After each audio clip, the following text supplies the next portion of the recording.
உண்மையாகவே கஷ்டப்படுற குடும்பத்துக்கு அரிசி கொண்டு போய் தானமாக 10 ஒரு கிலோ பாக்கெட்டாக 10 கிலோ இது வந்து மாதத்துக்கு ஒரு டைம் இந்த மாதிரி கூட கொடுக்கலாம். நம்மளுடைய வசதியை பொறுத்து அரிசி தானமாக கொடுக்கும்போது சந்திர பகவானுடைய ஆசீர்வாதம் கிடைக்கும். சந்திரன் வந்து ஆக்டிவேட் ஆகிறார், பலமாகிறார்.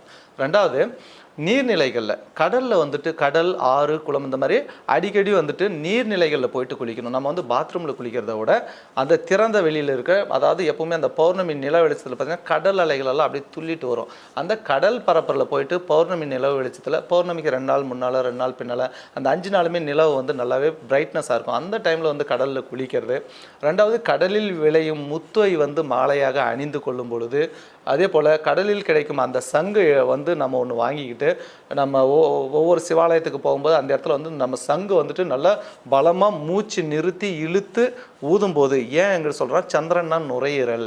அப்போ நுரையீரல் ஸ்ட்ராங் ஆகணும். சங்கு ஊதும்போது பார்த்திங்கன்னா அவ்வளோ சீக்கிரம் வந்து எல்லாரும் ஊதிட முடியாது.